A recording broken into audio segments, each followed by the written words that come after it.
نبی پاک صلی اللہ علیہ وسلم نے ارشاد فرمایا، جب شعبان کی 15ویں رات آئے تو رات کو بیدار رہا کرو اور صبح کو روزہ رکھا کرو۔ تو جب حضور نے کہہ دیا بیدار رہو تو پھر کسی کو سونا نہیں چاہیے، بیدار رہنا چاہیے۔ اور بیداری کا مطلب یہ نہیں کہ وہ آدمی بس جاگتا رہے، اس کا مطلب یہ ہے کہ وہ اللہ اللہ کرے، درود پاک پڑھے، عبادت کرے، تلاوت کرے، ذکر فکر میں رہے۔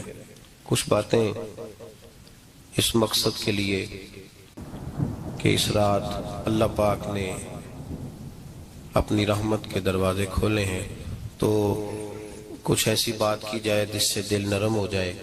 دوستو، قرآن مجید کی 2 آیات میں نے پڑھی ہیں۔ اللہ کریم نے فرمایا، یا ایھا الذین آمنوا اتقوا اللہ حق تقاتہ، اے ایمان والو اللہ سے ڈرو اور اتنا ڈرو جتنا ڈرنے کا حق ہے۔ ڈرو اللہ پاک سے، اور جس طرح تم کسی سے ڈرتے ہو، ڈرنے کا حق ہوتا ہے، وہ حق ادا کرنے کی کوشش کرو۔ ہم میں سے بہت سارے لوگ ڈرتے ہیں کچھ لوگوں سے، اور جب وہ ڈر رہے ہوتے ہیں تو انہیں احساس ہوتا ہے۔ اللہ پاک نے ہمارا وہ احساس خود بیان کر دیا ہے۔ فرمایا، جب تم کسی سے ڈرتے ہو تو تمہیں اس کا احساس ہوتا ہے کہ تم کتنا ڈرتے ہو، تو پھر تم کوشش کرتے ہو کہ تم وہ کام نہ کرو جس سے وہ بگڑ جائے گا، ناراض ہو جائے گا۔ جو لوگ قانون سے ڈرتے ہیں وہ اشارہ نہیں توڑتے، کچھ بھی ہو جائے اشارہ نہیں توڑتے۔ انہیں پتہ ہے کہ یہاں اشارہ توڑیں گے تو الجھ جائیں گے، اور جہاں انہیں فکر نہ ہو کہ کوئی پوچھنے والا نہیں، وہاں ہم نے دیکھا ہے کہ لوگ اشارہ توڑ دیتے ہیں۔ اللہ تبارک و تعالیٰ نے موقع دیا، میں حرمین شریفین حاضر ہوا تو وہاں ایک روڈ دائری روڈ کہلاتا ہے۔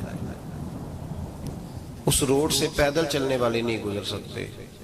وہ کہتے ہیں جی اس روڈ سے پیدل والا نہ گزرے، ان کے لیے علیحدہ جگہ ہے۔ قانون یہ ہے کہ اگر کوئی پیدل آدمی وہاں سے گزرے اور اس کا ایکسیڈنٹ ہو جائے تو وہ حکومت یہ کہتی ہے کہ یہ کیوں یہاں سے گزرا تھا، لہٰذا کوئی مقدمہ نہیں ہو سکتا۔ وہاں ہم نے دیکھا ہے کہ لوگ اس سڑک پہ پیر بھی نہیں رکھتے، کہتے ہیں مر گئے تو بنے گا کچھ نہیں۔ یہاں بھی بہت سارے ایسے معاملات ہوتے ہیں کہ جہاں انسان محسوس کرتا ہے کہ یہ بڑا میرے لیے نقصان ہو جائے گا، تو وہ ڈرتا ہے۔ ایک چھوٹی سی بات ہے کہ رات کو کوئی آدمی اپنا دروازہ کھلا رکھ کے نہیں سوتا، حالانکہ کوئی حرج نہیں، کبھی کھلا رہ بھی جاتا ہے، اور اگر کبھی رہ جائے تو جس کی ذمہ داری بند کرنے کی ہو اس کے ساتھ پھر جو رویہ ہوتا ہے گھر والوں کا، یہ خوف ہے ہمارا اندر کا، تو بڑی شدت کے ساتھ ہم اس شخص کو سخت سست کہتے ہیں، ڈانٹتے ہیں، کہتے ہیں تو نے خیال ہی نہیں کیا، جمع پونجی لٹ جاتی تو یہ خوف ہے، یہ ہمارا اندر کا یہ خوف ہے۔ آپ بازار میں جائیں تو درجنوں لوگوں نے گن مین بٹھائے ہوئے ہیں، ان کا دل نہیں کرتا کہ اضافی تنخواہ دی جائے، کیا مطلب ہے ایک آدمی کو اضافی پیسے دینے کا، لیکن وہاں آدمی بٹھایا جاتا ہے، اس کو تنخواہ دی جاتی ہے، اس کی روٹی کا بندوبست کیا جاتا ہے، اس کے سارے ضروریات زندگی کا خیال رکھا جاتا ہے، اور پس منظر یہ ہوتا ہے کہ ڈر لگتا ہے اگر یہ شخص نہ ہوا تو ہمارے چوری ہو جائے گی۔ اللہ فرماتے ہیں کہ تو جہاں سے ڈرتا ہے تجھے پتا ہے، تو اس طرح کر کہ مجھ سے بھی اتنا ڈر جتنا ڈرنے کا حق ہے۔ یہ جھوٹ موٹ کا ڈراوا نہ پیدا کر کے اوہ اللہ معاف کرے جی، اچھا جناب بڑا ڈرتے ہیں آپ اللہ تعالیٰ سے، آپ نے تو کانوں کو ہاتھ لگائے، تو پھر آپ کیا کر رہے ہیں؟ اللہ معاف کرے جی میں تو بات نہیں کرتا، بس 2-4 آدمیوں کی پگڑی اچھالوں گا، اس سے زیادہ نہیں۔ ڈر لگتا ہے جی بات کرتے ہو، 15-20 آدمی بس میرے قابو آئیں گے، یہ کس قسم کا ڈر ہے؟ ڈرنے کا حکم دیا، اور میرے رسول کریم سید عالم صلی اللہ تعالی علیہ وآلہ وسلم نے ارشاد فرمایا کہ تو رب کریم سے دنیا میں ڈر جا جس طرح ڈرنے کا حق ہے۔ جب قیامت کا دن آئے گا تو اللہ تجھے ڈرائے گا نہیں بلکہ اپنی رحمت کی چھاؤں میں جنت میں داخل کر دے گا۔ یہاں ڈر، ایک جگہ تو اللہ نے فرمایا ڈرو، اور کچھ جگہوں پہ فرمایا کہ جو میرے علم والے بندے ہیں نا، جن کو میں نے علم دیا ہے، عالم ہیں، ان کے بارے میں فرمایا کہ ان کے دلوں میں میری خشیت ہے. انما یخشی اللہ من عبادہ العلماء، اللہ کے بندوں میں سے جو علم والے ہیں وہ اللہ کی خشیت رکھتے ہیں. قرآن نے ایک جگہ کہا ڈرو، خوف کا لفظ بھی استعمال کیا، وَلِمَنْ خَافَ مَقَامَ رَبِّهِ جَنَّتَانِ، خوف بھی ہے اور خشیت بھی ہے. ان دونوں کا معنی ایک ہی ہے، ڈرنا. خوف کا معنی بھی اور خشیت کا معنی بھی، ڈرنا. جب آپ علماء لغت کو پڑھیں گے، عربی ادب کو جاننے والے لوگوں کا مطالعہ کریں گے تو انہوں نے یہی لکھا ہے کہ ان دونوں کا معنی ڈرنا ہے. میری طرف دیکھیے، توجہ کریں، کچھ سمجھانے لگا ہوں، اس نقطے کو ضرور سمجھیے گا. خشیت کا معنی بھی ڈرنا ہے، خوف کا معنی بھی. لیکن جب صوفیاء کے پاس جائیں نا، صوفیاء جو قرآن و سنت کی روح کی تفسیر کرنے والے ہیں، تو وہ کہتے ہیں نہیں، خشیت اور خوف میں فرق ہے. خوف اور ہوتا ہے، خشیت صوفیاء اس کی تفسیر اور کرتے ہیں. وہ کہتے ہیں خوف بھی ہوتا ہے اور خشیت بھی ہوتی ہے، الگ الگ چیزیں ہیں، ایک نہیں. بڑی خوبصورت بات ہے، اگر آپ سمجھ گئے تو آپ کو فائدہ دے گی. صوفیاء یہ کہتے ہیں کہ بھائی خوف ہوتا ہے اپنے گناہوں کا، کہ میں نے یہ گناہ کیے ہیں، اگر اللہ نے مجھ سے پوچھا تو مجھے بڑا خوف آتا ہے، مار پڑے گی، یہ خوف ہے. پھر سمجھ لیں، ایک آدمی نے حرام کا مال اکٹھا کیا ہے زندگی میں، معاذ اللہ اس نے بڑے پاپ کیے، گناہ کیے، شراب پی، بدکاری کی، معاذ اللہ تعالیٰ ثم معاذ اللہ. اب اسے ڈر لگ رہا ہے کہ اللہ تبارک و تعالیٰ نے پوچھا تو میں کیا جواب دوں گا. یہ خوف ہے. اور خشیت یہ ہے کہ ایک آدمی سارا دن نماز پڑھتا ہے، روزہ رکھتا ہے، عبادت کرتا ہے، اللہ کو یاد کرتا ہے، پھر بھی ڈرتا ہے. یہ خشیت ہے، یہ خشیت ہے. جو گناہوں سے ڈرے وہ خوف ہے، اور جو رب کی ناراضگی سے ڈرے وہ خشیت ہے. جو کہے یار میرا رب کہیں ناراض نہ ہو جائے، میرا رب کہیں مجھ سے. بڑی خوبصورت مثال دی. میں نے اپنے صاحب سے پوچھا کہ حضور یہ مسئلہ کیا ہے، تو فرمانے لگے ایک بادشاہ نے ایک غریب کی بیٹی اسے پسند آ گئی تھی، تو اس نے عزت کے ساتھ اس سے شادی کر لی، رشتہ بھیج کے وقار کے ساتھ.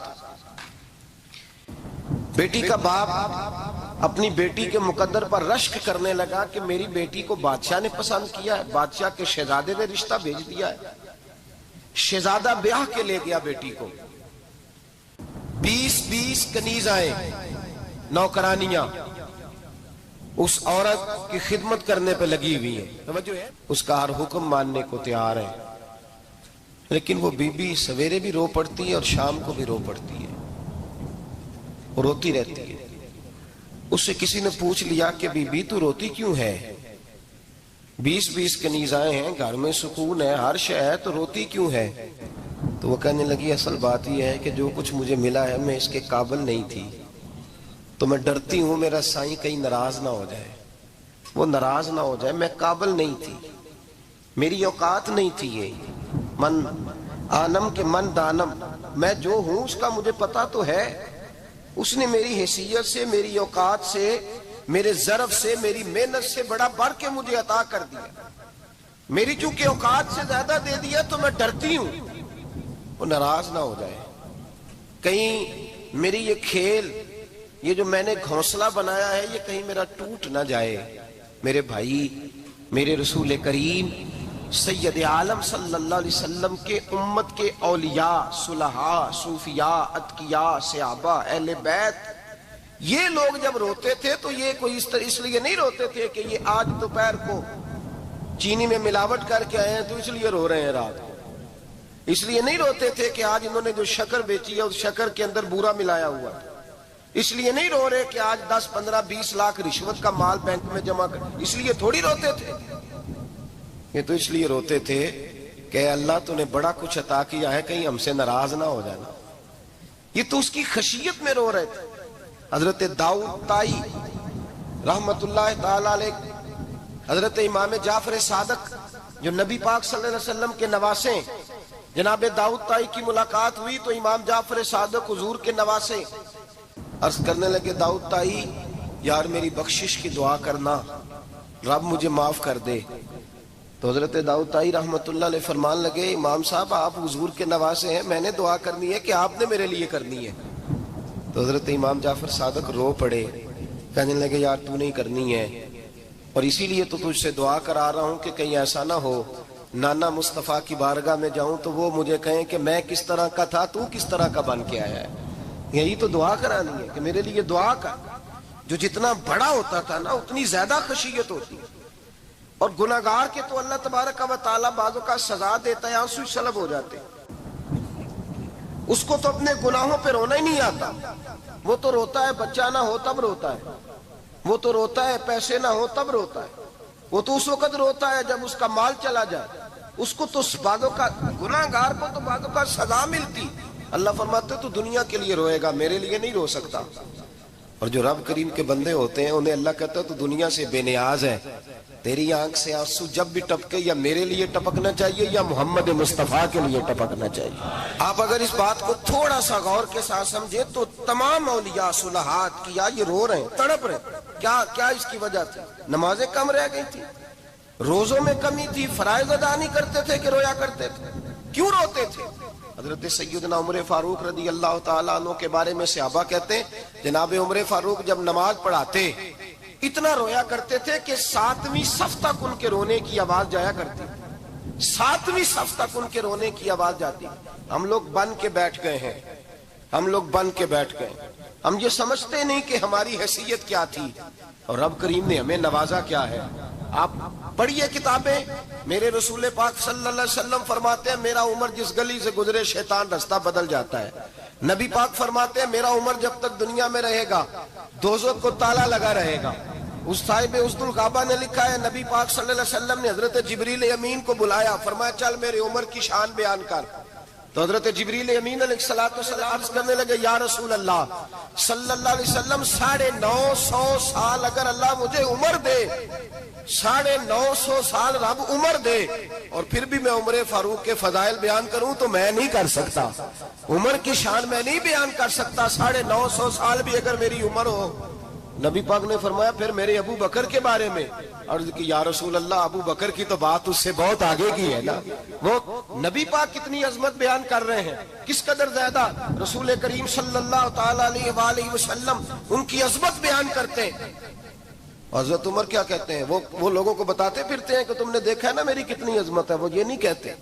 حضور فرماتے ہیں عمر کی بڑی شان بڑی شان بڑی شان، اور عمر کے پاس جب بھی کوئی جاتا ہے کہتے ہیں عمر آپ کا کیا مقام ہے، تو عمر فرماتے ہیں میں تو اونٹ چرانے والے کا بیٹا ہوں، میں تو اونٹ چرانے والے کا بیٹا ہوں، میں تو اونٹ چرایا کرتا تھا، میں تو 10 اونٹ نہیں سنبھال سکتا۔ حضرت فاروق اعظم رضی اللہ تعالیٰ عنہ سے کوئی پوچھتے جناب عمر آپ کا کیا حال ہے، تو آپ فرماتے یہ تو میرے مقدر ہے کہ میری بہن نے قرآن سنایا تو میں در رسول تک پہنچ گیا، ورنہ مجھے پوچھنے والا کوئی نہ ہوتا۔ کبھی جناب علی المرتضیٰ کا بازو پکڑ کے کہتے ہیں علی تو نہ ہوتا تو عمر ہلاک ہو جاتا۔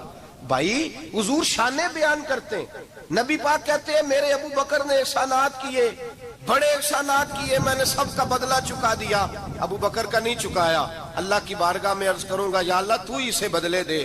اور جناب ابو بکر صدیق سے کوئی پوچھتا ہے ابو بکر آپ کا کیا حال ہے، تو ابو بکر صدیق فرماتے ہیں مجھ سے میرے اندر کا عالم نہ پوچھو، اگر قیامت کے دن اعلان ہوا نا کہ سارے لوگ بخشے گئے ایک باقی بچا ہے تو مجھے ڈر لگتا ہے اکیلا ابو بکر ہی بچ جائے گا جو نہیں بخشا جائے گا، مجھے ڈر آتا ہے۔ او بھائی پن کے بیٹھ گئے لوگ، لوگوں کو پوچھ کر کے دیکھیں، کہتے ہیں کیا پاپ کیا ہے، کیا ہو گیا ہے؟ خشیت سے کانپتی ہوئی روحیں، تڑپتے ہوئے میرے رسول پاک کے غلام، اولیاء اللہ صوفیاء کرام کے رونگٹے کھڑے ہیں رب کریم کے خوف سے۔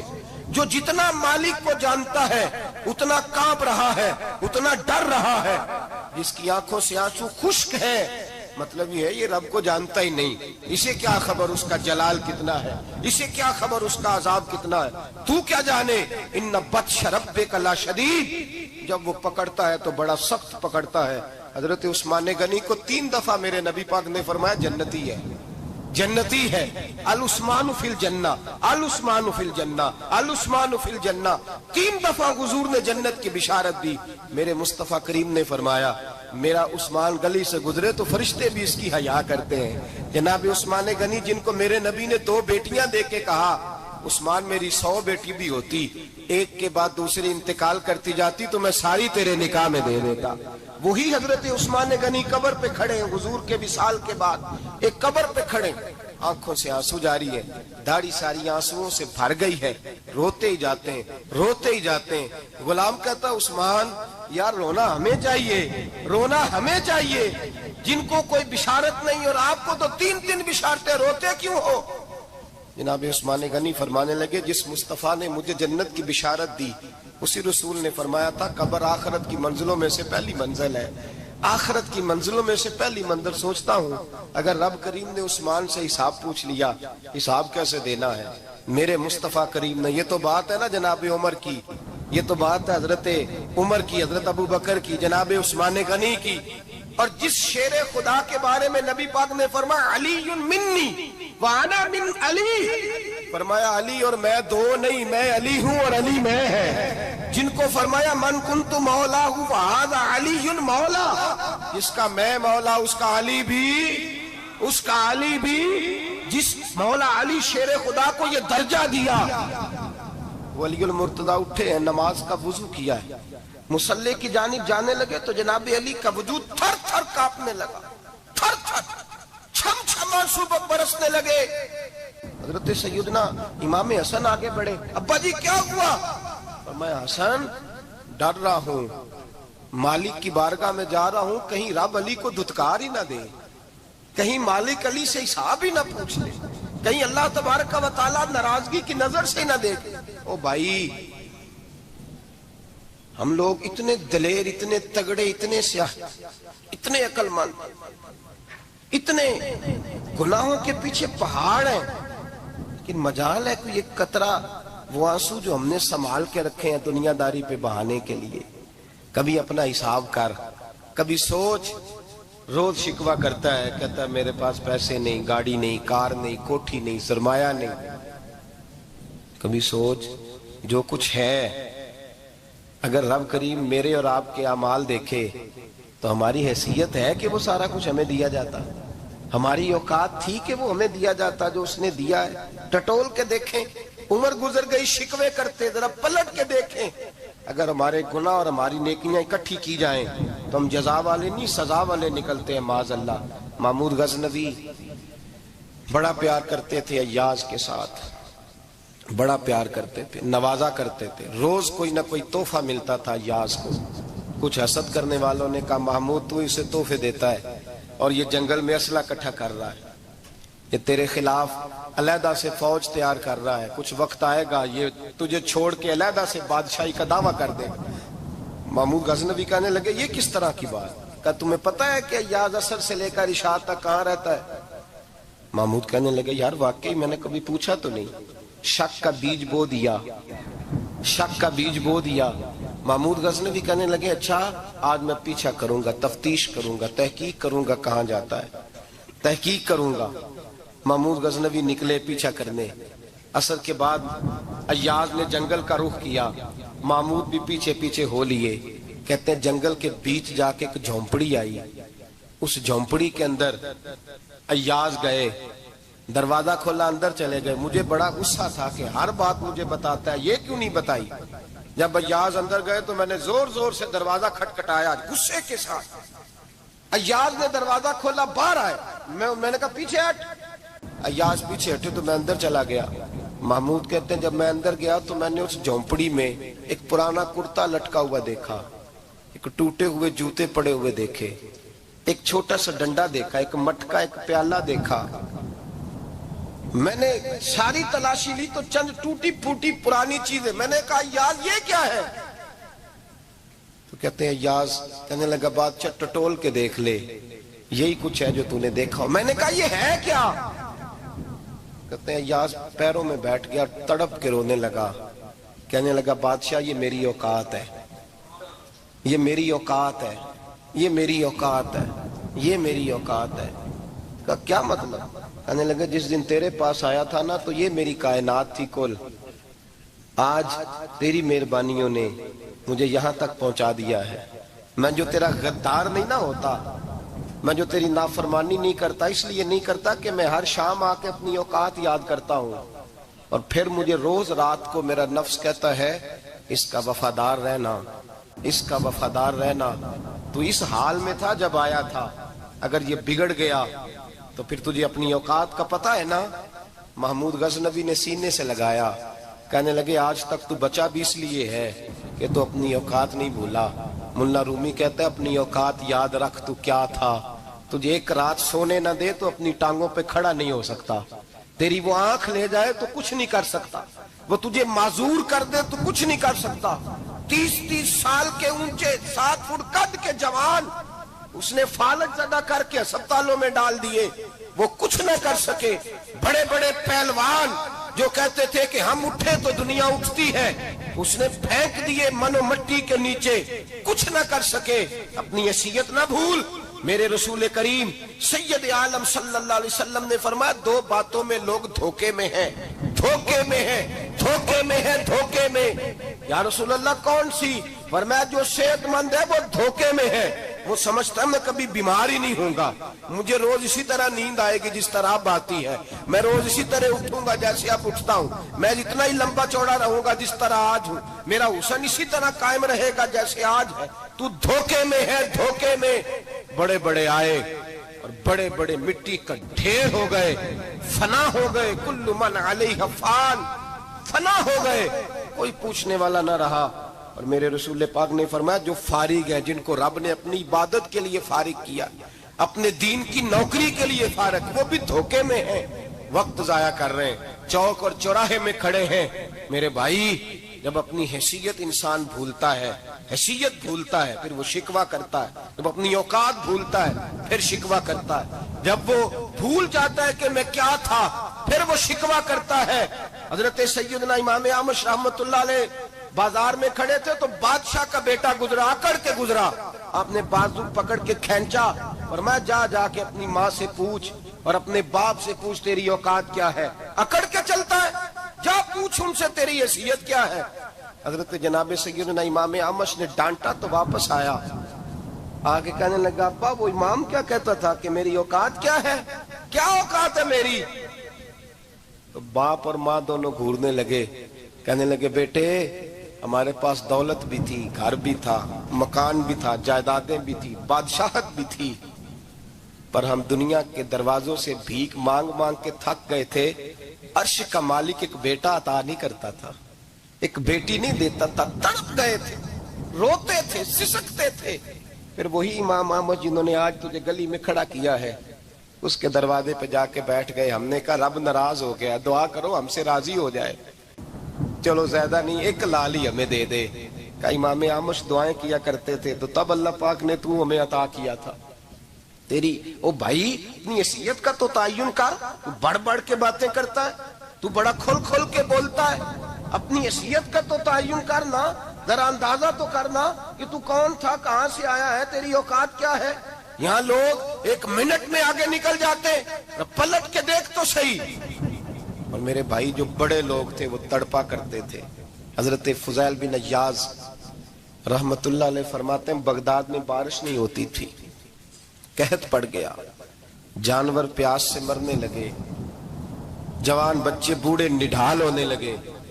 فرماتے ہیں میں بھی نکلا، سفیان ثوری بھی نکلے، اور بھی کئی صوفیاء میدان میں نکلے، دعائیں مانگی پر بارش نہیں ہوتی تھی۔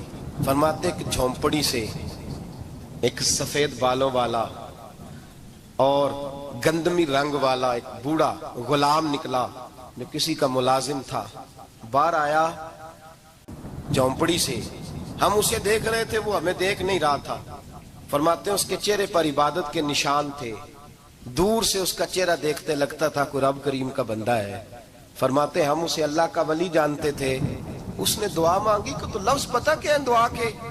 ہاتھ اٹھا کے کہنے لگا مولا مجھے پتا ہے یہ جو بارش نہیں نہ ہو رہی ہے میری وجہ سے نہیں ہو رہی، میرے گناہوں کی بڑی لمبی فہرست ہے، بڑی لمبی لائن ہے۔ کہنے لگا اے اللہ میری اکیلے کی وجہ سے سارے بغداد کو سزا تو نہ دے۔ رب کریم جوان بھوکے، بچے بھوکے، مائیں ترس گئیں، بچے ترس گئے، جانور پانی کے قطرے، اللہ گناہ تو میرے اکیلے کے ہیں اور ان سب کو سزا کیوں دیتا ہے؟ نہ میری سزا سب کو تو نہ دے، میری سزا صرف مجھے دے، ان کو نہ دے۔ کہتے ہیں ابھی اس کے ہاتھ اٹھے ہوئے تھے، دعا بول رہا تھا، رب کریم نے فوراً بارش عطا فرما دی۔ فرماتے ہیں کھل کے بارش برسی۔ میں نے لوگوں سے پوچھا پتہ کرو کس کا غلام ہے، کہا فلاں آدمی کا۔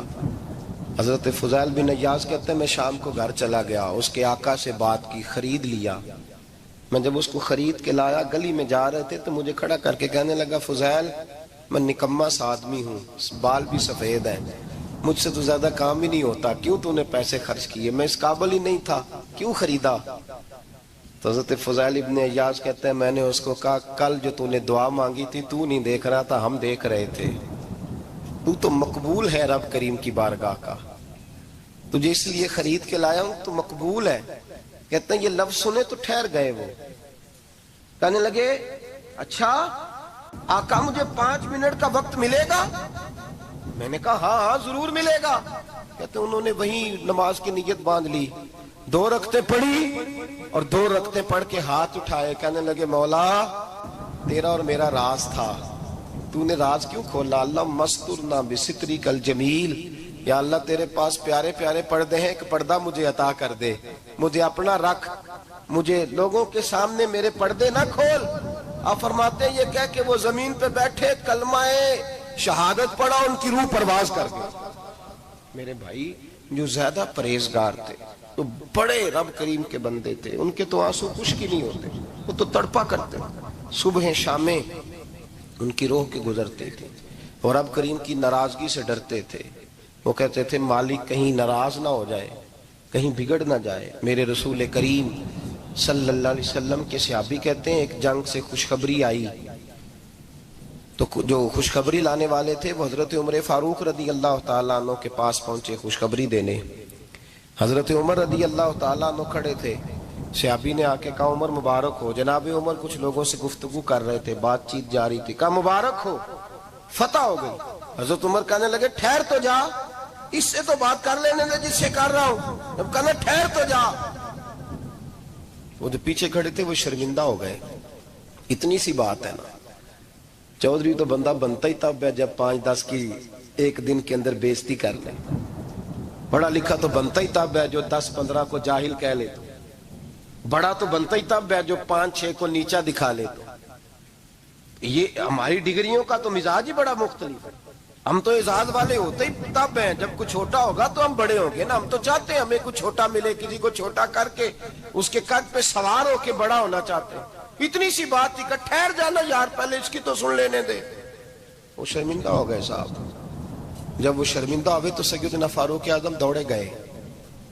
صحابہ کہتے ہیں گارا تھا، کیچڑ تھا، اس گارے میں سر رکھا، سجدہ کرنے لگے، اٹھے، کہنے لگے مولا اپنے عمر سے ناراض نہ ہو جانا، یہ کل تک اونٹ چرایا کرتا تھا، آج تیری مخلوق کو شرمندہ کرنے لگ گیا ہے، یہ اپنی حیثیت ہی بھول گیا، اسے خبر ہی نہیں کہ یہ کیا تھا، یہ آج تیری مخلوق کو شرمندہ کرتا ہے، اللہ اپنے عمر سے ناراض نہ ہو جانا۔ وہ شخص کہتے ہیں پیچھے آ کے کھڑا رو رہا ہوں، میں نے کہا عمر کیا کر رہے ہو؟ فرمایا نہیں یار میں نے تجھے شرمندہ کیا ہے، یہ میں بھول گیا تھا کہ میں کیا ہوں۔ بھائی اپنی حیثیت کا تعین کریں، آؤ آج اپنی حیثیت کا تعین کریں، دیکھیں ہم کہاں تھے، کہاں بیٹھے، پلٹ کے دیکھیں کیا تھے، ہم کیا ہیں، راتیں کہاں گزرتی ہیں، صبح کہاں بیتتی ہیں۔ ایک لمحے کے لیے پلٹ کر اپنے ظلم، زیادتیاں، جھوٹ، غیبتیں، بے حیائیاں، اپنی زندگی کے امور کا اگر ہم یک نظر جائزہ لیں، پیچھے پلٹ کے دیکھیں تو حضرت جناب سیدنا غوث اعظم جیلانی رضی اللہ تعالیٰ عنہ فرمایا کرتے تھے اگر لوگ اپنے گناہ یاد کریں تو وہ پریشان ہو جائیں کہ ہمیں پانی کا قطرہ کیوں مل رہا ہے، وہ اگر اپنی غلطیاں یاد کریں تو انہیں احساس ہو کہ ان کا سانس کیسے چل رہا ہے۔ بھائی اگلی بات سنو گے تو اور حیران ہو جاؤ گے۔ حضرت غوث اعظم رضی اللہ تعالیٰ عنہ فرمایا کرتے، آپ فرمایا کرتے کہ اب خیال آتا ہے، اب سوچ آتی ہے کہ رب کریم نے کتنی ڈھیل دی ہوئی ہے. ہم ہیں کہ سمجھتے ہیں یہ میری عقل مندی کا کمال ہے کہ مجھے سارا کچھ نافرمانی کے باوجود بھی مل رہا ہے. بھائی خشیت الہی پیدا کریں. جتنا بندہ بڑا ہوتا تھا اس کے دل میں خوف بھی اللہ کا وہ جانتا تھا. حضرت امام اعظم ابو حنیفہ بیٹھے تھے تو ایک بی بی فتویٰ پوچھنے آئی. بی بی روز خاوند سے مطالبہ تو کرتی ہے فلاں چیز چاہیے فلاں چیز چاہیے. اللہ کرے وہ یہ مطالبہ کرنے لگ جائے کوئی شے نہیں چاہیے, جو چاہیے حلال کا چاہیے. آمین تو کہہ دیں. اللہ کرے بی بی یہ مطالبہ کرنے لگ جائے سوکھی روکھی چاہیے پر چاہیے مجھے جائز دینا, بے شک ایک وقت دینا. اللہ کرے یہ مطالبہ ہونے لگ جائے. شب برات کی بڑی مقدس رات, اللہ کرے اس رات یہ مطالبہ ہونے لگ جائے. ایک بی بی آئی خاتون, چرخہ کاٹتی ہے, سوت بناتی ہے. حضرت امام صاحب سے مسئلہ پوچھنے آئی. کیا مسئلہ پوچھا اس نے؟ کہنے لگی حضرت جی میں نا رات کو اپنی چھت پہ بیٹھ کے چرخہ کاٹتی ہوں, سوت بناتی ہوں. 14ویں رات کا چاند جب چڑھا ہوتا ہے تو اس کی روشنی میں چرخہ کاٹتی ہوں. کئی دفعہ نا بادشاہ کا لشکر میری گلی سے گزرتا ہے, بڑے بڑے لالٹین انہوں نے پکڑے ہوتے ہیں, بڑے بڑے روشن دان, بڑی بڑی ان کے اندر روشنی ہوتی ہے. تو حضرت جی کئی دفعہ نا وہ جب گزرتے ہیں تو ان کی روشنی میں بھی میں کچھ سوت بنا لیتی ہوں. مسئلہ یہ پوچھنا تھا کہ اس روشنی میں جو سوت بناتی ہوں اس کی کمائی میرے لیے جائز ہے کہ ناجائز ہے؟ اس کی روشنی میں حضرت امام اعظم نے اللہ اکبر کا اور چھم چھم آنسو گرنے لگے. حضرت امام صاحب نے اپنا گریبان پکڑا اور کھینچا, قمیض پھٹ گئی. کہنے لگے بی بی مسئلہ چھوڑ, تو پہلے بتا تو ہے کون, کہاں سے آئی ہے, کون ہے, بتا. تو کہنے لگی میں حضرت بشر آفی کی ہمشیرہ ہوں. میں حضرت بشر آفی, وہ جو درویش ننگے پیر نہیں پھرتا رہتا بغداد کی گلیوں میں, میں سوزیم بھائی کی بہن ہوں, بشر آفی کی ہمشیرہ ہوں. حضرت امام اعظم فرمانے لگے کوئی اور بی بی آتی تو اس کے لیے جائز تھا, کیونکہ وہ جان بوجھ کے تو کسی کی روشنی نہیں استعمال کرتی, خود آتی ہے. کوئی اور آتی تو جائز تھا, تیرا مقام بڑا ہے, تیرے لیے جائز نہیں. لیے جائز نہیں تو اپنی حیثیت کا تعین کر, یہ تیرے لیے درست نہیں. بھائی بڑا تو تب ہوگا جب تیری احتیاط بڑی ہو جائے گی, بڑا تب ہوگا جب تیرا تقوی بڑا ہو جائے گا, بڑا تو تب ہوگا جب تو حلال حرام کے معاملے میں باریک باریک چیز کا خیال رکھے گا. اور اگر تو کہ خیر ہے دیکھی جائے گی, ساری دنیا کر رہی ہے, ساری زمانہ کر رہا ہے, فلاں بھی کر رہا ہے, وہ خدا کے بندے یہ کس طرح کا معاملہ ہے, یہ کس طرح کی جمہوریت ہے؟ اپنے آپ کو سمجھائیں میرے عزیز, خشیت والی زندگی پیدا کریں, تقوی والی زندگی پیدا کریں. ہم لوگ ایسا وقت گزار رہے ہیں, اور یہ یاد رکھنا ہمیشہ انسان دنیا میں آتے ہیں, اس شہر کے بہت سارے لوگ ہو گزرے, علماء, مشائخ, صوفیاء, تاجر, زمیندار. آپ کسی بھی شعبے میں ٹٹولیں گے تو آپ کو کئی نام ملیں گے. اس شہر محبت کے ڈھیروں لوگ ہو گزرے, اور یہ کہانی ہر شہر کی ہے. آج میں اور آپ یہاں بستے ہیں, کچھ وقت کے بعد ہم داستان ہوں گے. امام شافعی رحمت اللہ علیہ فرماتے ہیں میں ایک شہر سے گزر رہا تھا تو میرے پیر کو ٹھوکر لگی, میں نے زمین کھودی تو ایک کھوپڑی نکلی, کھوپڑی نکلی تو اس کے اوپر تاج بھی تھا. ماتے میں نے شہر کے لوگوں سے پوچھا یہ کیا ہے, تو کہنے لگے یہ بادشاہوں کا قبرستان ہے, اس میں غریب دفن تو نہیں ہو سکتا تھا, دفن تو بادشاہوں کا خاندان ہے, لیکن افسوس کی بات یہ ہے کہ یہاں مٹی ڈالنے کوئی نہیں آتا. اب یہ سیدھی سڑک بن گیا. بھائی کبھی پلٹ کے دیکھ, ہزاروں لوگ آئے, اس روڈ سے کروڑوں لوگ گزرے اور منزل کو چلے گئے, لوگوں نے یاد نہیں رکھا. آپ اپنے حصے کا عمل کرنے آئے, ٹھیکیدار نہیں ہے کوئی اپنی اولاد کا, بال بچے کا, بہن بھائی کا. حق ضرور ہے, ان کے لیے محنت ضرور کرے گا, لیکن اس کو یہ اجازت نہیں ہے کہ وہ کہے کہ میں اب بڑا ذمہ دار ہوں تو میں نے 20 کروڑ بینک بھر کے جانا ہے. حضرت عمر بن عبدالعزیز رحمت اللہ تعالیٰ علیہ کے انتقال کا وقت آیا تو اپنے بیٹوں کو بلایا, فرمانے لگے بیٹو تمہارا باپ بزدل تھا, تمہارے لیے کچھ کر نہیں سکا. ابا جی کیا ہوا؟ فرمانے لگے بیٹے میں بزدل تھا, جہنم سے ڈر گیا, تمہارے لیے کوئی بینک بیلنس اکٹھا نہیں کر سکا. میں تھوڑا دلیر ہوتا، دوزخ سے نہ ڈرتا تو تجوریاں بھر کے جاتا۔ پرانے بادشاہ محل چھوڑ کے گئے ہیں، پر میرے پاس کچھ نہیں ہے، بادشاہ ہونے کے باوجود میں فقیر ہوں، خالی آ جا رہا ہوں۔ بزدل جو تھا، آپ نے جب یہ لفظ کہے تو بچے رونے لگے، کہنے لگے ابا جی ہمیں تو فخر ہے، ہمیں تو فخر ہے، جس گلی سے بھی ہم گزرتے ہیں کپڑے ہمارے سادے ہوتے ہیں، پر لوگ دکانیں چھوڑ کے ملتے ہیں، کہتے ہیں نیک باپ کی اولاد جا رہی ہے، یہ بڑے مرتبے والے باپ کی اولاد جا رہی ہے۔ بھائی یاد رکھیں، خشیت الہی پیدا کریں، نہ اپنی ذات کے ساتھ ظلم کریں۔ اگر آپ کوئی بھی غلط کام کرتے ہیں تو اس کا جواب آپ نے دینا ہے۔ اگر آپ نے 1 کروڑ روپیہ ناجائز کمایا ہے تو وہ اللہ آپ سے نہیں، آپ کے بچے سے نہیں پوچھے گا، بیوی سے نہیں پوچھے گا، بہن بھائی سے نہیں، وہ آپ نے جواب دینا ہے۔ آپ نے اپنے اعمال پر غور کریں۔ آج شب برات ہے، میرے نبی کریم صلی اللہ علیہ وسلم نے فرمایا کہ میری امت کی اتنی بخشش ہوگی، مدینے میں سب سے زیادہ بنو کلب کا قبیلہ بکریاں پالتا ہے، ان کی بکریوں کے بالوں سے بھی زیادہ اللہ میری امت کی بخشش فرمائے گا۔ اس کو توبہ کی رات کہا جاتا ہے۔ توبہ کا مطلب یہ ہوتا ہے کہ اللہ میں آج کے بعد گناہ نہیں کروں۔ توبہ کا مطلب ہوتا ہے کہ میں آج کے بعد یہ غلطی، آپ کا ملازم کتنی بار غلطی کرے تو آپ رکھ لیتے ہیں؟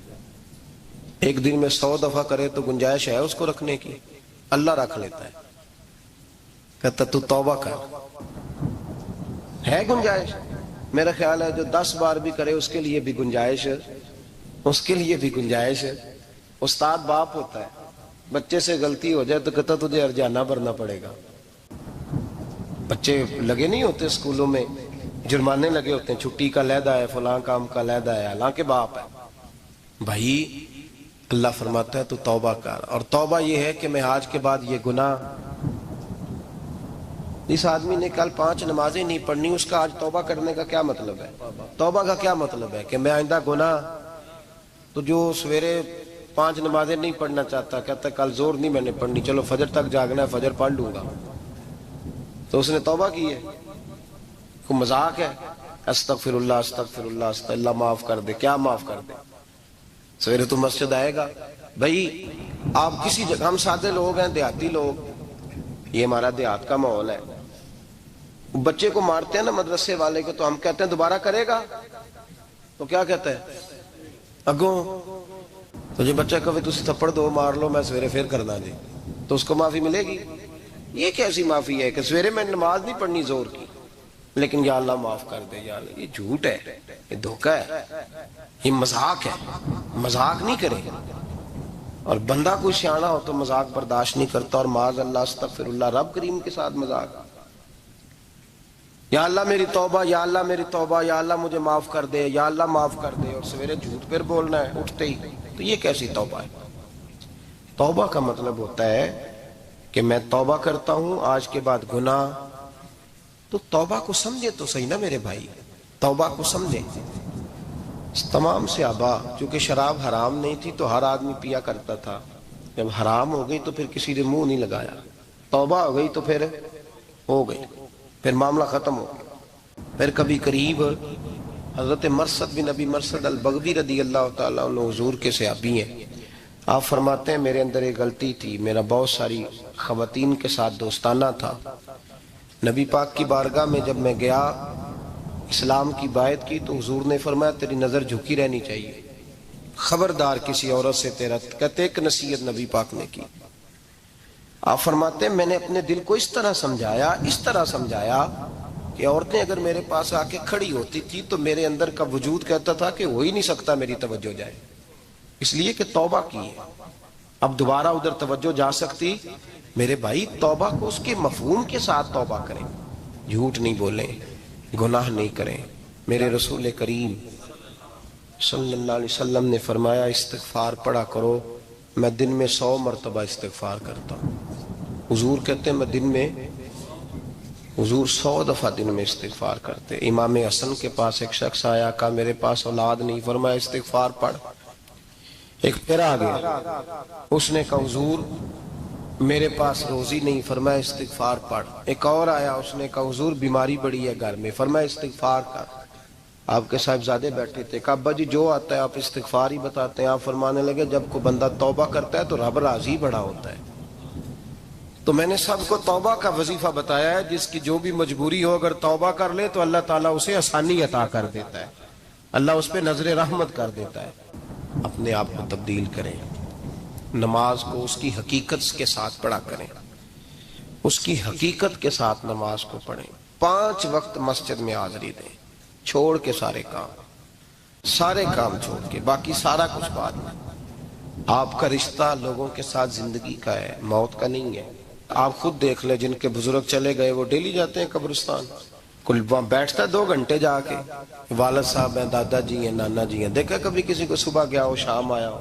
یہی حال ہمارا ہوگا، بالکل کوئی نہیں جائے گا۔ اور پھر جب کوئی انتقال کر جاتا ہے نا تو کوئی یہ نہیں کہتا کہ ابا جی کو غسل دے لو، کہتے ہیں میت کو غسل دو۔ ماں آنکھوں کی ٹھنڈک ہوتی ہے لیکن کہتے ہیں لاش کو اٹھاؤ، جنازے کو اٹھاؤ۔ آپ کے رشتے ناتے ختم ہو گئے۔ اگر آپ ناراض نہ ہوں تو مجھے جنازے پڑھانے کا موقع ملتا ہے، 1-2 بات عرض کرتا ہوں، اس کے بعد ذکر کرتے ہیں، انشاءاللہ دعا ہوگی۔ جنازوں پہ جانے کا اتفاق ہوتا ہے تو میں جنازے سے محسوس کرتا ہوں بہت ساری چیزوں کو۔ میں دیکھتا ہوں کہ جنازہ ہونے کے باوجود لوگ یہ سمجھتے ہیں کہ یہ ہونا تھا کام، یہ ہو گیا، اور وہاں کیفیت یہ ہوتی ہے کہ صرف یہی جنازہ ہے، اسی نے فوت ہونا تھا، ہم تو بچے ہوئے ہیں۔ قرآن پاک سے محبت کرنا، قرآن پاک پڑھنے والوں سے پیار کرنا، قرآن کے مدارس کو آباد کرنا، یہ بڑا مشکل ہوتا جا رہا ہے۔ ہم ایک مدرسہ چلاتے ہیں، ہم محسوس کرتے ہیں کہ یہ بڑا کٹھن معاملہ ہے، بڑا کٹھن۔ ایک تو تنقید کی نظر بھی سب سے زیادہ اداروں کی طرف ہوتی ہے، اور سب سے کم تعاون بھی اداروں کے ساتھ ہوتا ہے، مجبوری کے ساتھ ادارے وقت گزارتے ہیں۔ اپنا رجحان مدارس کی جانب کریں اور دین سیکھنے کی طرف رجحان کریں، قرآن مجید صحیح پڑھنا سیکھیں، قرآن مجید صحیح سمجھنا سیکھیں۔ اور پھر میرے بھائی، جو آیات آپ کو ضروری ہیں، نماز جنازہ ہے، وضو ہے، غسل ہے، آپ کے روزمرہ کے معاملات ہیں، وہ کسی اچھی قاری سے، اہل سنت کے کسی شخص سے ان کی درستگی کرائیں، اپنے معاملات پہ غور کریں، یہ ان کوتاہیوں سے باہر آئیں، قرآن پاک سے محبت کریں اور دینداروں کے ساتھ جڑیں۔ ایک گزارش آپ سے اور کرنی ہے، اس کو بھی کھلے دل کے ساتھ سنیے گا، کھلے دل کے ساتھ۔ یہ شب برات کی رات ہے اور میں ذمہ داری کا مظاہرہ کرتے ہوئے بات کرنا ضروری سمجھتا ہوں۔ آپ کسی پیر صاحب سے ملیں، کسی آستانے پہ جائیں، یہ کچھ گزارشات ہیں، بات میری ختم ہو گئی، وہ کر کے میں دعا کرنے لگا ہوں، تو شریعت اسلامیہ کا ضرور پاس اور لحاظ کریں۔ یہ دیکھیں جس صوفی کے پاس، درویش کے پاس، جس کو آپ پیر سمجھ رہے ہیں، اسے کوئی قرآن حدیث بھی آتا ہے، وہ کوئی سنت شریعت کا بھی پابند ہے۔ میری اپنی جماعت سے ہاتھ باندھ کے گزارش ہے، خدا را اب بس کر دیں، بڑی تباہی ہو گئی اور لمبی چوڑی ہو گئی، تھک گئے ہم کہہ کے۔ لوگ سمجھتے نہیں اس چیز کو۔ اعلیٰ حضرت فاضل بریلوی نے لکھا ہے، ادھر دیکھیں، اعلیٰ حضرت نے لکھا ہے کندھوں تک بال رکھنا جائز ہے، کندھوں تک، کندھوں سے نیچے رکھنا حرام ہے۔ کیسے اس شخص کو لوگ پیر مان لیتے ہیں جس نے داڑھی سنت سے چھوٹی رکھی ہوئی ہے، بال بڑے رکھے ہوئے ہیں، یہ ملنگ صاحب ہے۔ ان تماشوں سے باہر آ جائیں، اللہ تبارک و تعالیٰ کی بارگاہ کی طرف رجوع کریں۔ ہم دم کے قائل ہیں، درود کے قائل ہیں، میں سارا دن پتہ نہیں 20 تعویذ لکھ کے دیتا ہوں، ہمارے بزرگوں کا طریقہ ہے، یہ چیزیں جائز ہیں، ان کی شریعت میں اصل ہے، دلیل ہے، لیکن کل دین یہ نہیں ہے۔ اپنے آپ کو بچائیں اور علم کی طرف رجوع کریں، تقوی کی طرف رجوع کریں، ان ظالموں سے، بہروپیوں سے اپنے آپ کو بچائیں۔ اور میں ان لوگوں کو بھی دعوت فکر دیتا ہوں جو ہمیں روز آ کے کہتے ہیں یہ تمہارا پیر تو یہ تمہارا پیر، جب ہم خود کہہ رہے ہیں ہمارا نہیں، تو ہم کسی شرابی کبابی کو اٹھا کے کہہ دیں یہ تمہاری جماعت کا بندہ ہے تو تم رکھ لو گے؟ کہو ہم اگر کہہ دیں تمہاری جماعت یہ درس دیتی ہے تو تم مان لو گے؟ یہ کیا بات ہوئی؟ اگر کسی جماعت کا کوئی شخص غلط ہے، اور ہم درباروں والے نہیں، ہم تو مسجدوں والے لوگ ہیں، دربار تو ایک ضمنی چیز ہے، بن بھی جائے تو ٹھیک ہے، ورنہ تو میرے نبی پاک نے فرمایا ہر مومن کی قبر جنت کا باغ ہوتی ہے، تو اندر دربار ہی بنا ہوا ہے، جنت کھلی ہوئی ہے، اوپر بلڈنگ بننا اتنا ضروری کام ہے؟ مہربانی فرمائیں، ایک تو اپنے آپ کو دین کی طرف راغب کریں، رمضان شریف آئے گا، اپنی اصلاح کی کوشش کریں، اور جب کسی دینی مجلس میں جائیں تو روح کی دنیا لے کر کے جائیں، کچھ سیکھنے کے ارادے سے جائیں، کچھ درس لینے کے ارادے سے جائیں، جمعے پڑھیں، دروس سنیں، تو کچھ لینے کے ارادے سے جائیں، اور دین کی خدمت میں اپنے حصے ڈالنے کی کوشش کریں۔ اس سے صرف چندے کا معاملہ نہیں، اس سے مراد یہ ہے کہ اپنی اولاد کو، اپنے بچے کو، اپنے آپ کو دیندار بنائیں۔ یہ آپ کا دین میں حصہ ہوگا، یہ آپ کا دین کے ساتھ تعاون ہوگا۔ آخری بات میرے بھائی آپ حضرات سے یہ ہے، اس کو ضرور سمجھیں، خواتین کو پردے کا پابند کریں، ان کو پردہ داری سکھائیں۔ پردہ شریعت میں ضروری ہے، اور جواب دہ عورت نہیں ہوگی، اس کا خامند ہوگا، اس کا باپ، اور اس کا اگر بھائی بڑا سربراہ ہے تو وہ جواب دہ ہوگا کہ عورت بے پردہ کیوں نکلتی ہے۔ تہذیب کے نام پر بد تہذیبی نہ کریں، خبردار کوئی ایسا کام نہ کریں جسے اللہ رسول ناراض ہو۔ ان کو پردے کا پابند کریں، بغیر برقعے کے، بغیر مکمل نقاب کے، بالکل عورت کو اجازت نہ دیں گھر سے نکلنے کی، سختی کریں، اور ان کو سمجھائیں کہ ہمارا تعلق یورپ کے ساتھ نہیں، ہمارا تعلق خاتون جنت حضرت فاطمہ الزہرا کے ساتھ ہے۔ ان کو پابند کریں، اور یہ میں ذمہ داری سے بات کہہ رہا ہوں، مرد ذمہ دار ہے اگر اس کی عورت باپردہ نہیں ہے، وہ ذمہ دار ہے، اور اللہ کی بارگاہ میں اس کی کوئی بات قابل قبول نہیں ہوگی۔ اور شب برات کی رات اتنے لوگ گواہ ہیں کہ یہ پیغام آپ کو پہنچایا گیا، آپ کو پہنچایا گیا، آسمان زمین اور ہوا گواہ ہے کہ ہمیں یہ بات پہنچائی گئی کہ ہمیں ان کو پردہ کرانا ہے۔ ذکر ہوگا، ذکر کیا ہے؟ ذکر ہے اللہ کو یاد کرنا۔ اور میرے نبی پاک صلی اللہ علیہ وسلم نے ایک حدیث میں فرمایا، رب کا ذکر اس طرح کرو کہ لوگ تمہیں دیوانہ سمجھیں۔ یہ لوگ باتیں کرتے ہیں تو کھول کھول کے، اللہ کے ذکر کی باری آتی ہے تو تھک سے جاتے ہیں۔ تھک کے ذکر نہیں کریں، ذکر کریں تو پوری دل جمی کے ساتھ، سرور کے ساتھ، کیف کے ساتھ۔ اور آج کر کے تو دیکھیں بھلا ذکر میں ہوتا کیا ہے، یہ لذت کیا ہے، یہ کیف کیا ہے۔ میرے بچے چھوٹے مجھ سے کہتے ہیں ذکر لمبا کرایا کریں۔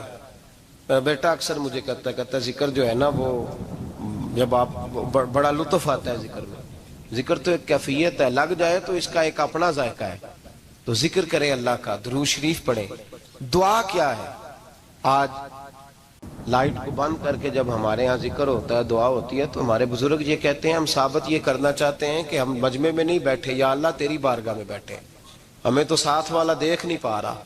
دعا مانگے، اور اللہ سے مانگے تو کھول کے مانگے۔ اور آج اگر ہو سکے نا تو کوئی ایک آدھ قطرہ گرا ہی دے۔ میرے نبی پاک نے فرمایا محفل میں چند لوگ بھی رو پڑے تو سب کا کام بن جاتا ہے۔ آپ میں سے کوئی نیک آدمی ایسا ہوگا تو ہمارے جیسے کئی گناہگاروں کو ساتھ اللہ اس پہ فضل فرمائے گا۔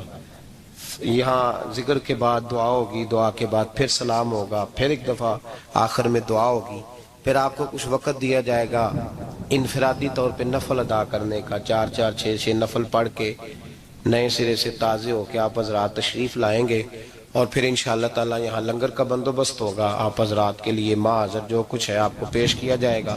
کوشش کریں روزہ رہ ہی جائے صبح کا، ویسے بھی پریکٹس ہوگی رمضان کی، اور شعبان میں زیادہ روزے رکھنا میرے نبی پاک کی سنت بھی ہے، اس لیے ضرور کوشش کریں کہ شہری کا بندوبست ہے تو آپ روزہ رکھیں تاکہ آپ کے لیے آسانی ہو جائے۔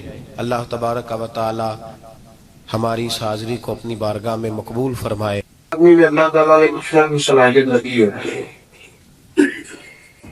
آپ کو پتہ ہے یہ جو لوگ کسی کو دھوکہ دیتے ہیں، فراڈ کرتے ہیں، کہ بڑے پاس صلاحیت ہوتے ہیں، اتنے سیانے بندے کو لوٹ کے آ گئے تو پاس صلاحیت پہ تو لوٹ لیا، ایسے تو نہیں قابو کیا۔ دانش پر نے لکھا ہے کہ یہ بڑے باصلاحیت ہوگی، صرف کرتے کیا ہیں؟ اللہ نے ان کو صلاحیت دی ہے، غلط جگہ پہ استعمال کیا ہے۔ اگر یہ اسی صلاحیت کو مثبت جگہ پہ استعمال کرتے تو بڑا کام ہو جاتا ہے۔ پہلے دیکھیں صلاحیت کیا ہے، کیا کر، ہر بندہ ہر کام نہیں کر سکتا، سارے کام کرنے کی ٹھان نہ لے، جو کر سکتے ہیں وہ صحیح کر کے کرے، ایک کر لے زندگی میں۔ سیدنا بلال حبشی رضی اللہ تعالیٰ عنہ نے اپنے ذمے مسجد کی خدمت لی تھی اور حضور کے مہمانوں کی خدمت، وہ کام انہوں نے جم کے کیا، وہ ڈیوٹی انہوں نے پوری کی ہے، اور اتنی زبردست کی ہے کہ حضور علیہ السلام نے فرمایا بلال کیا عمل کرتے ہو کہ میں نے جنت میں بھی تمہارے چلنے کی آواز سنی؟ یا رسول اللہ صلی اللہ تعالی علیہ وسلم اور تو نہیں کچھ یاد؟ آپ نے فرمایا تھا جب بھی وضو کرو مسجد آؤ تو 2 رکعتیں نماز پڑھ لیا کرو. وہ 2 رکعتیں میں نے کبھی نہیں چھوڑی اور پابندی سے آپ جو کام کر سکتے ہیں اسے تو سجدہ بھی کریں. ایک کر لیں زندگی میں کام اور اپنے اس کام سے آپ اپنے لیے ذخیرہ آخرت کریں، نفع بخش اپنے وجود کو بنائیں. تیسری گزارش یہ ہے کہ کام کوئی بھی ہو خیر کا اسے معمولی نہ سمجھیں. صحیح حدیث میں موجود ہے نبی کریم علیہ السلام نے فرمایا نیکی کو کبھی حقیر نہ سمجھنا. جو نیکی کا مقام ہے اسے کبھی بھی چھوٹا فرمایا کچھ نہ ہو سکے تو اپنے بھائی سے مسکرا کے مل لینا، اللہ صدقے کا ثواب ادا کرتے ہو. دس روپے آپ دے رہے ہیں کسی کے منہ کو، لیکن اگر ذرا خوش دلی سے دے رہے وہ تو اللہ کے حبیب علیہ السلام نے فرمایا دوزخ سے بچ جاؤ، چاہے کھجور کا ایک ٹکڑا صدقہ کر کے بچ جاؤ. دے ذرا خوش دلی سے اللہ کی رضا، ناراض ہو کے نہ دے، چہرے پر شکن ڈال کے نہ دے، اپنی طبیعت پر بوجھ محسوس کر کے نہ دے، اچھے طریقے سے بوجھ. جو کام بھی کریں نیکی کا اسے کبھی چھوٹا نہ لیں. کوئی بھی آپ کا لیں، بچوں کو روزی روٹی کما کے کھلانا یہ بھی سب کا ہے تو کریں کام. پہلے تو نیت اچھی ہو پھر سے دیکھیں کر کیا سکتے ہیں اور پھر تو کریں اس کو کبھی حقیر ہے کبھی بھی چھوٹا نہ سمجھیں. ہم کیا کرتے ہیں کہ ہم نہ سمجھتے ہیں کہ یار یہ تو بڑا معمولی سا کام ہے، اس سے کیا نتیجہ نکلے گا. وہ بھائی کام کوئی بھی چھوٹا نہیں ہوتا، بندے کے ارادے ہی چھوٹے بڑے ہوتے ہیں. چوتھی گزارش آپ کی خدمت میں یہ ہے عزیز بھائیو کہ جو خیر بھی میسر آئے اسے کر دو. نبی کریم صلی اللہ تعالی علیہ وسلم نے ارشاد فرمایا کہ ایک آدمی ایک راستے سے گزر رہا تھا، اس نے دیکھا کہ این چوک میں ایک بڑا درخت لگا ہوا ہے. ویسے تو اسلام درخت لگانے کی بات کھیتی باڑی کو فروغ دیتا ہے، لیکن اس شخص نے دیکھا کہ یہ بالکل مین سڑک کے بیچ لگا ہوا ہے تو لوگوں کو گزرنے میں تکلیف ہوتی ہے. رستے مشاہدہ کرنی چاہیے، رستے تنگ نہیں کرنے چاہیے. ہمارے یہاں لوگوں کو بڑا شوق ہوتا ہے رستہ تنگ کرنے کا، موٹر سائیکل بالکل کھڑی کر کے نہ درمیان میں چلے جاتے ہیں. اور اگر وہ بندہ کہہ دے اگر آپ سے ہٹو تو بجائے اس کے کہ وہ اپنی غلطی مانے گی، یار غلطی ہوگی، اب کہیں گے تو آگے جانی جا کے ایک تو آپ غلطی کر رہے ہیں زیادتی کر رہے ہیں، اوپر سے آپ طنز کر رہے ہیں. کیا چاہتے بندہ کہ آپ رستے کبھی بھی تنگ نہ کریں، رستے کو مشاہدہ کریں. اس شخص نے دیکھا کہ یہ تو رستہ تنگ ہو گیا، لوگوں کو گزرنے میں دقت ہوتی ہے. اکیلے آدمی نے کوشش اور اس نے محنت کر کے وہ درخت کاٹ دیا تاکہ لوگوں کا رستہ کشادہ ہو جائے. کریم فرماتے اس نے رستہ کشادہ کیا، اللہ نے اس کے لیے جنت کا فیصلہ فرمایا. کوئی عمل اپنی زندگی کوئی مہربانی آپ مکان بنانے لگے 5 فٹ جگہ چھوڑ دیں گے کہیں لوگوں کا رستہ کشادہ آسانی پیدا کرے اللہ کو اس سے نفع ہو. 5ویں بات یہ کہ اگر آپ کوئی خیر کا عمل کر نہیں سکتے تو صرف اتنا کرے کہ لوگوں کے لیے آسانیاں کرنی شروع کریں. ایک ہوتا ہے ملکی قانون، ایک ہوتا ہے عالمی قانون، اور ایک ہے کچھ روحانی قوانین. اللہ کے روحانی قانون، مالک کی طرف سے کچھ قانون ایسے ہیں جو روحانی ہے. لوگ کہتے ہیں میں آسانی چاہتا ہوں تو اس کے لیے روحانی قانون یہ ہے کہ وہ لوگوں کے لیے آسانی کرے، اللہ اس کے لیے آسانی کر دے گا. لوگ چاہتے ہیں میرے اوپر مہربانی ہو تو اس کے لیے روحانی قانون یہ ہے کہ وہ اللہ کے بندوں پر مہربانی کرنی شروع کرے. میرا کام نہ آئے، کام ہوتے رہے، سارے آسانی سے ہو جائے تو اس کے لیے روحانی قانون یہ ہے کہ آپ لوگوں کے کام لگ جائے. حضور نے فرمایا جب تک بندہ مخلوق کے کام لگا رہتا ہے اللہ تعالیٰ اس کی مدد کرتا رہتا ہے. تو روحانی قانون کو بھی فالو کرے تو اس میں گنجائش پیدا ہو جائے گی۔ یہ کیوں صحابہ کے لیے بڑی آسانیاں ہوتی رہی، کیوں بڑی آسانی سے حضرت ابوبکر صدیق سے لے کر جناب مولا علی شیر خدا کا خدمت کے کام سارے وہ لوگ بڑی دل جمی سے کرتے رہے۔ ان کا مقصد مخلوق کے لیے، امت کے لیے آسانی کرنا تھا، ان کی مدد ہوتی رہی ہو۔ یہاں جب مقصد ہی کچھ اور ہوتے ہو، اقتدار میں آنے سے پہلے ہی مقاصد اور ہوتے ہیں، نوازنا اپنوں کو، اقربا پروری یہ مزاج ہوتا ہے، تو ظاہر ہے اس کی اچھے نتائج ہوگی۔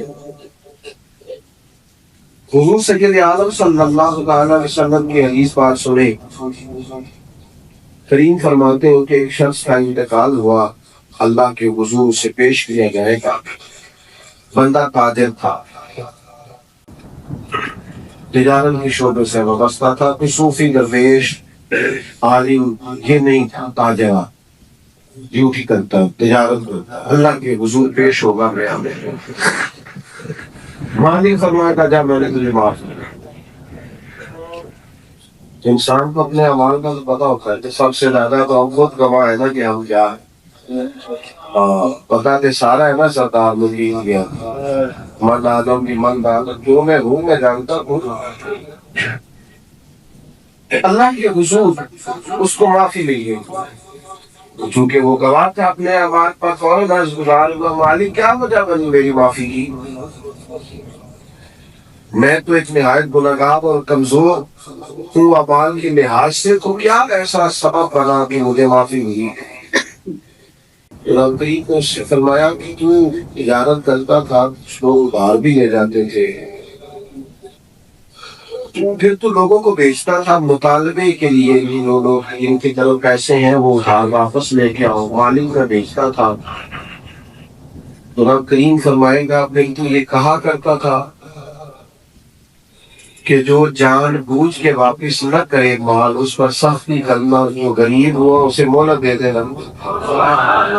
آپ کو پتہ ہے اگر آپ نے کسی سے قرض لینا ہو، بندہ تنگ دست، تو حضور علیہ السلام نے فرمایا اسے مہلت دے دو، جتنے پیسے تم نے لینے ہوئے، جتنی تم اسے مہلت دو گے، اتنے پیسے روز اللہ تمہیں صدقہ کرنے کا ثواب ہوگا۔